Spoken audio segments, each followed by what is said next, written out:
नमस्कार, मैं हूं देवांशु। आप देख रहे हैं न्यूज़ फॉर नेशन। आगामी 5 दिसंबर को हेमंत सोरेन कैबिनेट का विस्तार होने जा रहा है।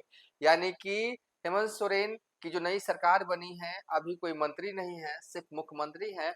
उनके मंत्री जो हैं वो शपथ लेंगे 5 दिसंबर को झारखंड के राजभवन में। कौन-कौन जो है वो मंत्री जो हैं वो शपथ लेंगे, इसको लेकर दिल्ली से लेकर रांची तक जो है हो हल्ला जो है वो खूब तेज है। ये मंत्री बनने वाले हैं, वो मंत्री बनने वाले हैं, ये नहीं मंत्री बने, खूब चर्चाएं हैं।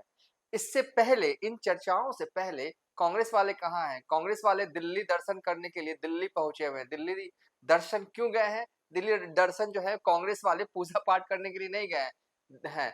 कांग्रेस वाले इसलिए गए हैं ताकि अपने लिए, खुद के लिए पैरवी जो है वो कर सके। ठीक है। और कई नेता जो हैं, कांग्रेस के विधायक जो हैं वो दिल्ली पहुंचे हुए हैं। हमें मंत्री बना दीजिए हजूर, हमें मंत्री बना दीजिए हजूर। और इस बीच कांग्रेस ने अपनी लिस्ट जो है वो फाइनल जो है वो कर दी है। अब सवाल यह है कि कौन मंत्री बनेगा 5 दिसंबर को।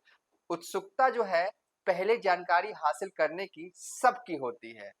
कोई कह रहा है ये तो मंत्री बनेंगे ही, कोई कह रहा है ये तो मंत्री बनेंगे ही। मंत्री ठीक जो है कोई भी शख्स बनता है, उसमें कई चीजें जो है वो देखी जाती हैं। लॉबी तो काम करती ही करती है, साथ ही जातीय समीकरण भी जो है वो काम करना होता है। और साथ ही झारखंड में अगर मंत्रियों का सिलेक्शन होता है तो परमंडल वाइज भी देखा जाता है। तो क्या है समीकरण, हम इस वीडियो में विस्तार से आपको बताएंगे।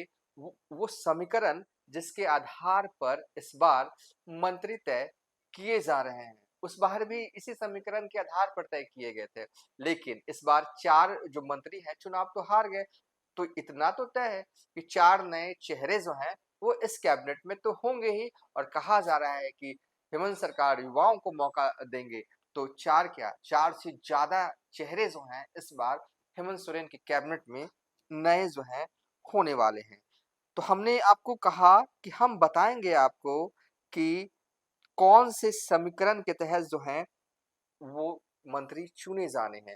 हमें एग्जैक्ट नाम पता नहीं है और किसी को पता नहीं होगा एग्जैक्ट नाम कौन कौन मंत्री बन रहा है। कुछ एक को छोड़ के, कुछ तक को तो कंफर्म है कि ये मंत्री बनेंगे, लेकिन 50% जो नाम है ना, ये बन सकते हैं, वो बन सकते हैं, वो हमें भी नहीं पता। हम कोई अंदाजा लगाएंगे भी नहीं। हम बस उस समीकरण की बात करेंगे इस वीडियो में कि ये समीकरण ये कहता है कि इनके मंत्री बनने की प्रबल संभावना है। झारखंड में कितने जिले हैं? 24 जिले हैं। झारखंड में कितने मंत्री बन सकते हैं? अधिकतम 12 मंत्री बन सकते हैं। अगर आप झारखंड के नहीं हैं, आप हैं, तो ये याद रख लीजिए। झारखंड में 24 जिले हैं, झारखंड में 5 प्रमंडल है और झारखंड में अधिकतम 12 मंत्री बनाए जा सकते हैं। झारखंड की विधानसभा में 81 सीट है और झारखंड में किसी को सरकार बनाने के लिए 41 विधायकों का समर्थन प्राप्त जो है करना होता है। और और एक ही बता दें कि 3 ऐसे जिले हैं झारखंड में, कुल 24 जिले हैं हमने बताया। 3 ऐसे जिले हैं जहां पर इंडिया गठबंधन के एक भी विधायक नहीं है। तो उन 3 जिलों से एक भी मंत्री बनेंगे नहीं। ठीक है, कौन कौन है वो जिले, वो भी बताएंगे। और 2 जिले ऐसे हैं जहां का समीकरण ही फिट नहीं बैठ रहा। चलिए अब आगे चलते हैं।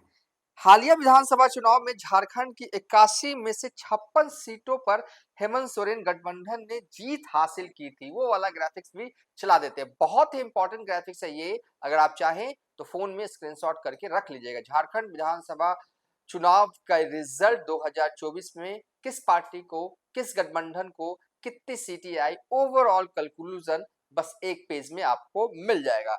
तो झारखंड में हेमंत सोरेन गठबंधन को 56 सीटें मिली थी। और लेकिन राज्य के 3 जिले ऐसे भी हैं जहां एक भी सीट इंडिया गठबंधन को नहीं मिली है और ऐसे में इन जिले से एक भी मंत्री नहीं होने जा रहा है। तो किसी के दिमाग में हो कि क्या ये वो, लेकिन आप 3 जिले को काट दीजिए। कौन है वो जिले?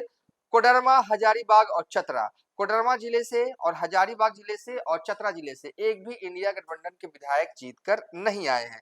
कोडरमा में विधानसभा की एक सीट है जहां बीजेपी उम्मीदवार नीरा यादव ने जीत हासिल की थी। नीरा यादव ने किनके खिलाफ जीत हासिल की थी? तो आरजेडी वाले सुभाष यादव के खिलाफ जीत हासिल की थी। हजारीबाग की 4 सीटों पर एनडीए गठबंधन को जीत मिली है।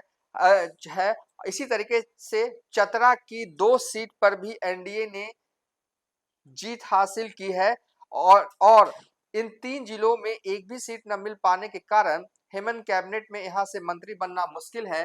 पिछली सरकार में चतरा के विधायक सत्यानंद भोक्ता को हेमंत सोरेन ने मंत्री बनवाया था। भोक्ता पूरे 5 साल मंत्री बने रहे, यानी कि आरजेडी के वजह से मैं ये कहूं कि कोडरमा और चतरा के रीजन से कोई मंत्री नहीं बनने जा रहे, इसलिए क्योंकि कोडरमा से आरजेडी के उम्मीदवार हार गए और चतरा से ही आरजेडी के उम्मीदवार रश्मि प्रकाश हार गई, इसलिए इन 2 जिलों से जो है वो इस बार हेमंत कैबिनेट से मंत्री नहीं बनने जा रहे हैं। इन 3 जिलों में एक भी सीट न मिल पाने के कारण हेमंत कैबिनेट में यहां से मंत्री बनना मुश्किल है।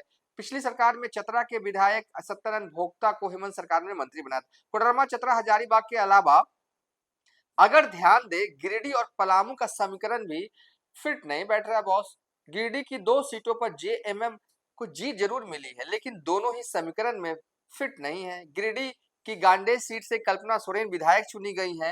हेमंत सोरेन कैबिनेट में कल्पना के मंत्री बनने की गुंजाइश कम है। इसी तरीके से गिरिडीह से सुदीव्य सोनू दूसरी बार जीतकर सदन पहुंचे तो हैं, लेकिन कैबिनेट का समीकरण सुदीव्य सोनू के पक्ष में भी नहीं दिख रहा है। इसी तरीके से पलामू की 5 में से 3 सीटों पर इंडिया गठबंधन को जीत तो मिली है। इनमें से 2 सीट आरजेडी और एक कांग्रेस कोटे में गई है। गोड्डा, देवघर, पाकुड़ जिले में मंत्री पद के सबसे ज्यादा दावेदार हैं। 3-3 दावेदार हैं एक-एक सीट से। गोड्डा की 3 सीटों पर इस बार इंडिया गठबंधन को जीत मिली है, यानी कि गोड्डा जिले के अंतर्गत आने वाले 3 विधानसभा सीटों पर जो है इंडिया गठबंधन को जीत मिली है। गोड्डा से संजय यादव जीते हैं आरजेडी के टिकट पर। पौड़ियार हाट से कांग्रेस के प्रदीप यादव जीते हैं। महगामा से कांग्रेस के दीपिका पांडे ने जीत हासिल की है। संजय यादव आरजेडी कोटे से मंत्री बनने की कवायद में जुटे हैं। प्रदीप और दीपिका कांग्रेस से उम्मीद है है दीपिका पिछली सरकार में मंत्री रह चुकी हैं। दोनों नेताओं ने दिल्ली में डेरा डाल रखा है। इसी तरीके से देवघर में भी 3 दावेदार हैं। देवघर सीट से बीजेपी को चित करने वाले आरजेडी के सुरेश अग्रवाल मंत्री पद के लिए फर्स्ट रनर है। बगल की मधुपुर से दूसरी बार विधायक चुने गए हफीजुल हसन भी दावेदारी कर रहे हैं। हफीजुल हसन भी मंत्री रह चुके हैं। सारठ से बीजेपी कद्दावर नेता को हराने वाले उदय शंकर उर्फ चुन्नू सिंह जनरल कोटे से मंत्री बनना चाहते हैं। संथाल परगना की पाकुड़ जिले से भी मंत्री पद के 3 दावेदार हैं। पाकुड़ से कद्दावर नेता आलमगीर आलम की पत्नी जीतकर सदन पहुंची हैं। आलमगीर आलम हेमंत सरकार के मंत्री थे।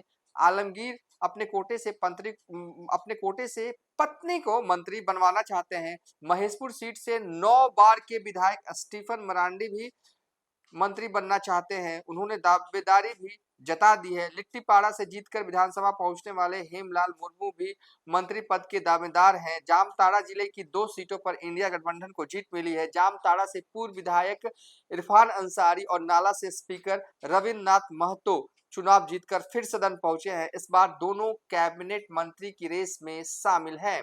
कांग्रेस को 4 जो है सीटें जो है 4 मंत्री पद मिलने जा रहा है और आरजेडी को 1 मंत्री पद जो है मिलने जा रहा है। इंडिया गठबंधन में शामिल माले ने कैबिनेट में शामिल होने से इनकार कर दिया है। माले सरकार को बाहर से समर्थन देगी। ऐसे में अब सरकार में पिछली बार की तरह कांग्रेस को 4 और आरजेडी को 1 मंत्री पद मिलेगा। झारखंड में सबसे ज्यादा झारखंड मुक्ति मोर्चा के 7 मंत्री सरकार में होंगे। पिछली सरकार में मुख्यमंत्री समेत 5 मंत्री आदिवासी थे, 2 दलित, 2 स्वर्ण को कैबिनेट में जगह दी गई थी, 2 पद ओबीसी समुदाय को दिया गया था। कहा जा रहा है जातीय स्ट्रक्चर इस बार भी ऐसा ही होने जा रहा है, यानी कि मुख्यमंत्री समेत 5 मंत्री आदिवासी होंगे, 2 दलित होंगे, 2 स्वर्ण होंगे और 2 पद ओबीसी को दिया जाएगा। इस पुराने सरकार के 4 मंत्री हार गए थे, सो 1 मंत्री मैदान में नहीं थे। ऐसे में 5 नए चेहरे तो तय माने जा रहे हैं। तो कुल मिला के कहें कि आगामी 5 दिसंबर को जो है वो झारखंड में हेमंत कैबिनेट का विस्तार होगा। जो मंत्री बनाए जाएंगे वो राजभवन में शपथ लेंगे। उससे पहले चर्चाओं का बाजार गर्म है। इस वीडियो में हमने आपको विस्तार से बताया जातीय खासे के हिसाब से और जिले के हिसाब से किसके मंत्री बनने की प्रबल संभावना है। हमने कोई भविष्यवाणी नहीं की है। फिलहाल अभी तक के लिए इतना ही। आप देखते रहिए न्यूज़ फॉर नेशन।